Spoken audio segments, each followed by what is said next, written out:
This no. I apologize for going live on Rika. I ain't had no business doing all that. My page been blocked, so that's why I'm going live.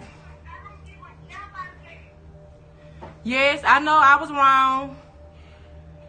I ain't have no business going off like that, but... See right there. See right there. Everybody want to be famous. I'm going to make you famous. Yes. What? I am sorry, y'all. This new, I'm blocked off my page. So I had to go out live on Moisture Phone.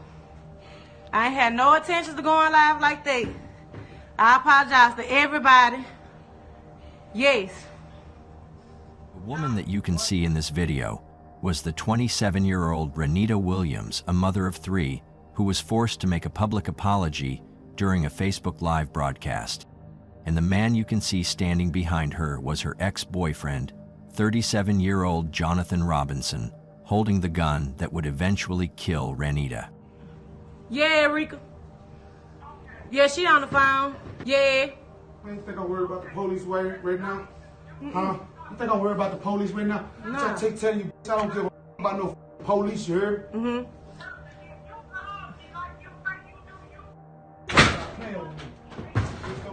Pull up right now. Pull up. Okay. Pull up. No, it was just, I apologize. What's up? Because I couldn't go live on my phone. My page is blocked. Bitch want to be famous, I'm going to make you fucking famous. No. You want to be famous, I'm going to make you famous. No. I do. Yes. He's telling you I get on these bitch level. No. Just moments after that broadcast ended, emergency dispatchers received a chilling 911 call that directed officers to 1301 Natalie Street in Shreveport, Louisiana. When police arrived, they were met with a horrifying scene. They found the body of an innocent woman who had been shot and killed. And as the police searched for the truth, they were met with the chilling discovery that the lifeless woman was Jonathan's side chick. But the horrors did not end there. This is the life and death of Ranita Williams. Women are the winners. I ain't gonna say all men and women. I'm gonna say me and my niggas winning though. The niggas Okay. out Okay, there, well, bitch. 10 dudes winning. Okay. Like a mother.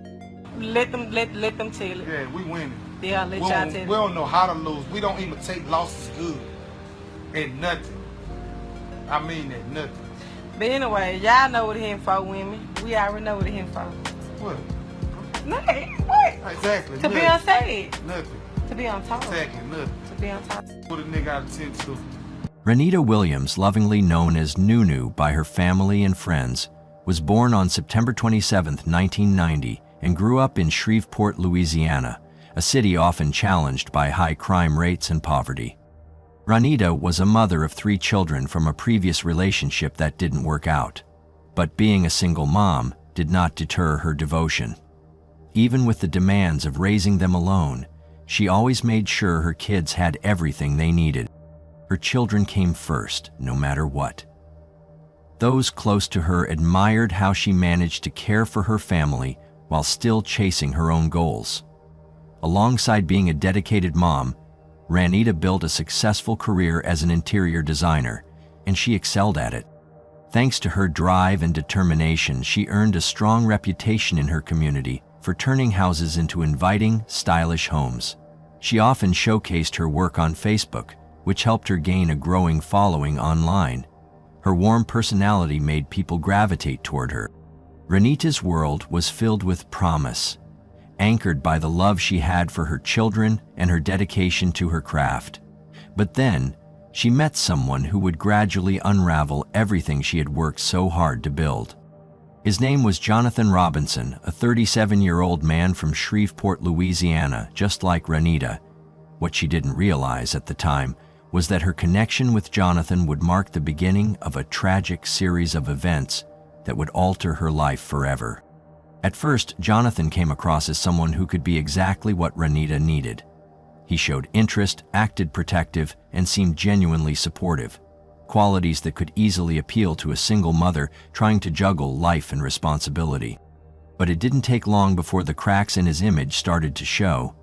Beneath the surface, his real character began to emerge in painful and destructive ways. Jonathan's background was marked by a long history of trouble. Violence, crime, and chaos followed him throughout his life. Growing up in Shreveport, he was no stranger to the struggles that came with living in one of the city's most dangerous neighborhoods. But this is where he and Ranita differed. While she pushed herself to rise above those challenges, Jonathan allowed himself to be shaped by them. Instead of striving for something better, he became a reflection of the environment around him. From a young age, Jonathan found himself in constant trouble with the law. Over the years, his rap sheet grew longer, filled with violent acts and drug offenses. In nearly 20 years, his criminal past expanded to include repeated arrests for domestic abuse, aggravated assault, and even an attempted murder charge. Much of his life was spent cycling in and out of prison, and no matter how many times he was locked up, he always returned to the same destructive behavior. Despite his troubling past, Ranita still chose to let him into her life. That decision, though made with hope, would become one she'd come to regret. At the time, she believed in giving people the benefit of the doubt, believing everyone deserved another chance. So she gave Jonathan one. He didn't just enter her world as a boyfriend. Early on, he also took on the role of a father figure to her children. He showed up to school events, looked after them, and stayed involved in their daily lives, something her former partner had never been able to offer. In those moments, it seemed like he was becoming part of the family. But there was something else Ranita didn't see coming, another part of Jonathan's history that would eventually pull their relationship into dangerous territory. Remember that video from earlier, where Ranita is seen apologizing moments before she was fatally shot? That tragic scene didn't happen out of nowhere. There was a deeper story behind it. Jonathan had been involved with another woman. Ranita wasn't the only person in his life. Without knowing it, she had become part of a complicated and toxic love triangle. Long before Ranita entered the picture, Jonathan had an ongoing relationship with someone else, and that woman would end up playing a central role in the chain of events that led to Ranita's death. It is at this point that I want to introduce Sharika Taylor from Houston, Texas. In Jonathan's life, Sharika Taylor wasn't just another person. She had been a steady presence for quite some time. It's unclear whether Ranita knew about Sharika from the start, but at some point in their relationship, both women became aware of each other. And rather than walking away, they seemed to settle into a tense and complicated arrangement. Ranita ended up taking the role of the other woman, while Sharika was considered the main partner. But that uneasy balance didn't last. Oh shit, I don't know. Tell him who the side is. No, man. Okay. You ain't now. Tell him, baby. You not the side. Shit, I don't know who the side is right now. I'm trying to see where she at. I'm beside me. Oh. Soon, the situation started to spiral. Sharika played a major part in raising the friction that eventually led to a tragic outcome. As the rivalry between her and Ranita grew, their emotions boiled over into open hostility. That tension often played out online. Sharika frequently targeted Ranita in public posts, airing accusations that only made things worse and added fuel to an already unstable dynamic. On the tail end of 2017, Ranita decided she'd had enough. She finally saw that she deserved someone who would treat her as a priority. So she went on Facebook and publicly announced that she was finished with Jonathan and ready to move forward. In her mind, ending things with him would bring relief. She believed walking away would mean freedom from the chaos. But what she didn't realize was that her decision would set off a far more dangerous chain of events. Without realizing the storm that was quietly building inside Jonathan, Ranita turned her attention to her kids, her work, and her own well-being. She was determined to put the drama behind her, but Jonathan wasn't ready to let her go. He kept contacting her, asking for one more chance. Eventually, Ranita gave in and let him back into her life. Still, the reunion didn't last. Not long after, their relationship ended again, and that's when things took a much darker turn. The people who are listening and watching, that you don't want this anymore. You see this about yourself? You have chosen this path all these years, and now you are saying, I want to choose differently. At the beginning of 2018, a new wave of online arguments broke out between Ranita and Sharika. During this time, Ranita shared that Jonathan was still trying to win her back. But no matter how hard he pushed, she stayed committed to her decision to walk away for good. She had finally started a new chapter and was seeing someone else. But that choice slowly pushed Jonathan closer to the edge. From Sharika's point of view, Ranita was the one interfering, trying to take back a man who wasn't hers. Feeling hurt and angry over Jonathan's ongoing interest in Ranita, Sharika took to Facebook to vent.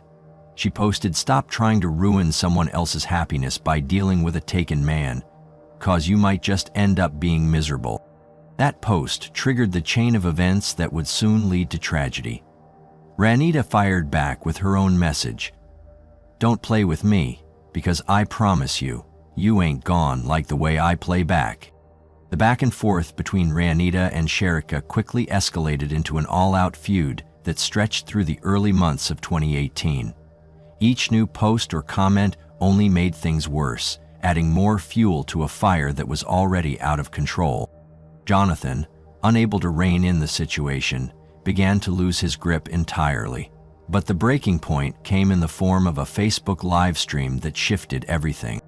Somewhere in April of 2018, Ranita went on Facebook Live to respond to the accusations Sharika had made, claims that Ranita was still chasing after Jonathan. In the video, she didn't hold back. Her words were sharp and her tone showed nothing but frustration. Ranita made it clear that it was Jonathan who kept coming back to her, not the other way around. And then she said something that struck a nerve. "Maybe she can't handle the truth that her man still wants me." On the morning of April 12, 2018, Jonathan Robinson left Houston, Texas, and headed to Shreveport, Louisiana, where Ranita lived. This time, he wasn't just angry. He came armed, driven by rage and with a deadly plan that would soon turn into a horrifying reality. It didn't take long for Jonathan to reach the home of Anita Williams, Ranita's mother. The moment he arrived, the mood of the day shifted sharply. Tension filled the air, revealing the dangerous thoughts swirling in Jonathan's mind. He forced his way inside and immediately confronted Ranita, demanding that she apologize. He wanted her to take back the things she had said online, the posts and live streams that he felt had embarrassed both him and Sharika. But when Ranita stood her ground and refused to give him the apology he was looking for, things quickly escalated into something far worse. Jonathan stepped outside briefly, only to return moments later, carrying a gun. In an instant, the house turned into a terrifying hostage situation. Jonathan held Ranita, her mother, and her brother at gunpoint. During the chaos, Anita saw a chance to escape and made a desperate move for safety. But before she could get away, Jonathan opened fire, hitting her. Ranita's brother was able to run and get out just in time, narrowly avoiding injury. With her mother injured and no way out, Ranita felt forced to do what Jonathan asked. Since her Facebook account was temporarily suspended, she used her brother's profile to go live and issue the apology. In the video, Jonathan is clearly seen standing behind her, armed. While Ranita was on the live stream preparing to speak, Anita managed to flee to a neighbor's home, where she quickly called 911 and reported the situation to the Shreveport police. Send the police to 1301 Natalie. 1301 Natalie. Because they shoot Jonathan Robinson. Okay, Jonathan. 1301 Natalie Street. Okay, is he shooting now? Yeah, he's shooting now, ma'am. Okay. All Can you right. tell me what he's wearing? Hold on. Can you tell me what he's wearing? Hello? Yeah. Can you tell me what? Ma'am, I can't tell what he got on. Okay, yeah. Can you see him right now? Bosses need to know when they pull up who he is. He's in a car. Okay, what kind of He's vehicle? in a little brown car. The car's still in the driveway. Okay, who is he shooting at? He's shooting at my daughter. Okay. Okay, is everybody safe inside of the residence? No, ma'am. Okay, My daughter in there. where's your daughter at? She in there now. Okay, and what's your name, ma'am? Anita Williams. Okay, I'm going to keep you on the phone if you can so officers get there so we can make sure you guys are okay. Okay. While all this unfolded, Jonathan's attention stayed locked on Ranita. He was determined to make her publicly apologize, claiming it was for the sake of his girlfriend. But this wasn't just about an apology. Jonathan wanted revenge, and he wanted everyone to witness it. He forced Ranita to go live on Facebook, making sure her fear and vulnerability were visible to anyone watching. His goal was to humiliate her in real time. As the camera streamed, he mocked her and vented his anger, fully aware that he controlled the situation. Ranita, clearly frightened, tried to follow his demands, likely hoping it might stop him. But Jonathan had already decided how it would end. Without warning, he raised the gun and fired. He killed Ranita Williams, taking her life in front of a live audience. The man who once claimed to love her had become her killer. But the violence didn't stop there. Soon after, police arrived at the scene. Instead of giving up, Jonathan turned his aggression toward them. At that moment, it became clear he didn't plan on walking away alive. What came next was a tense standoff that lasted 80 minutes, with Jonathan exchanging fire with the SWAT team. SWAT officers and crisis negotiators surrounded the home, bracing for what could become a fatal confrontation. But Jonathan wasn't finished yet. Fueled by uncontrollable anger, he kept firing at police, showing no signs of backing down. In an effort to bring the situation under control, officers brought in Sharika Taylor, Jonathan's girlfriend, hoping her presence might calm him. It was only then that Jonathan's rage began to fade. Whether driven by emotion, pressure, or fear, Sharika managed to talk him down.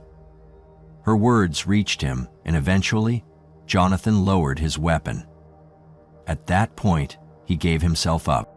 Police handcuffed him and took him into custody, finally ending the violence that had unfolded that day. After the standoff, investigators immediately began questioning Jonathan. What he revealed next was deeply disturbing, even to seasoned officers. His confession during that first interview exposed a level of cold planning no one expected. Jonathan explained that he had made up his mind early that morning. On the morning of April 12, he woke up with the intention of killing Ranita, and from that moment forward he followed through with a plan he had already set in motion. Added to that, Jonathan went on to say that he had planned to provoke a deadly encounter with law enforcement that day because he wanted his life to end. With that goal in mind, he drove to his aunt's house to pick up the firearm he later used in the shooting, and earlier that same day, he bought 40 rounds of ammunition to carry out his plan. What made his statement even more disturbing was the combination of guilt and firm resolve behind his words. During the interview, he broke down in tears at moments, yet he continued to stress that he had made his decisions, fully aware of the outcome he was pursuing. And with that, Jonathan Robinson braced for the legal consequences of his violent actions, consequences that would be among the harshest the justice system can impose. Following the confession, prosecutors charged him with first-degree murder. In Louisiana, that charge can lead to life in prison without the possibility of parole, effectively removing any chance the offender has of harming others again. But given the severity of Jonathan's actions, he faced a more extreme punishment, the death penalty. However, an important decision shifted what lay ahead for him. On July 24, 2019, Jonathan Robinson entered a guilty plea to first-degree murder along with multiple counts of attempted first-degree murder. By doing so, he avoided a possible execution and instead received a life sentence without the chance of parole. Throughout the courtroom proceedings, Jonathan occasionally showed signs of regret. At one point, he turned to Ranita Williams and addressed her directly, expressing sorrow for what he had done. Still, no matter how many explanations he tried to give for his actions, nothing could undo the suffering he caused Ranita's loved ones. In that moment, the outcome became final. Jonathan would spend the rest of his life in prison. News of Ranita Williams' tragic death sent shockwaves through the Shreveport community. Her friends, relatives, and especially her children were left to cope with the overwhelming loss caused by the cruel and senseless act that ended her life. Ranita, who was injured during the attack, carried not just physical wounds, but the deep emotional pain of losing her daughter. She shared her heartbreak and frustration, expressing disbelief that someone she once trusted could be capable of such violence. Gonna happen. Just never shared it with nobody because I knew what I wanted in my heart and what I believed in. I didn't believe in killing nobody. I never believed in killing nobody. Not just him, nobody. Not even an enemy. So why? No, I'm glad justice has been served. Everything is gone. Everything is okay. So I feel a lot better now. Now I can rest. Now me and my family can go on with our life, you know. It's over with. It's no more. So it's nothing else to talk. The decision has been made between us and everybody else.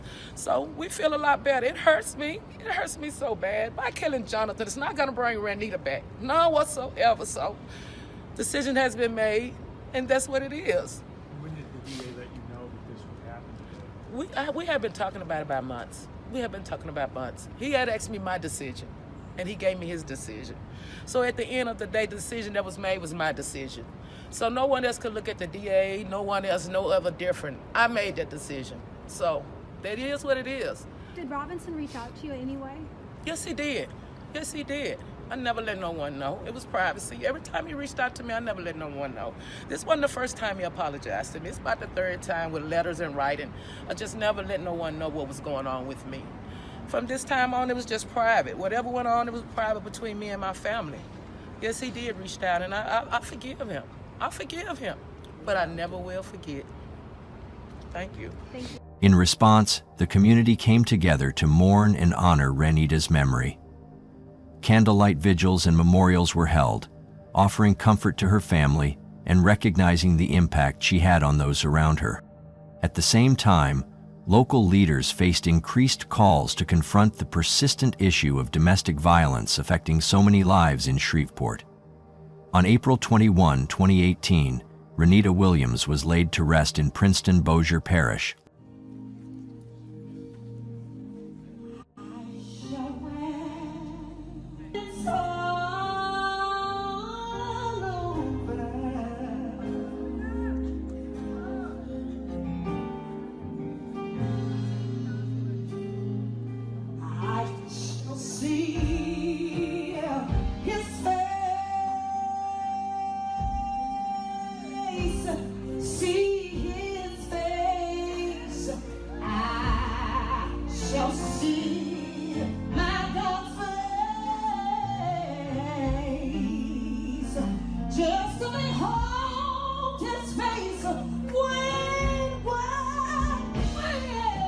The family needs your strength. There's strength in praise. That's it. Release your praise.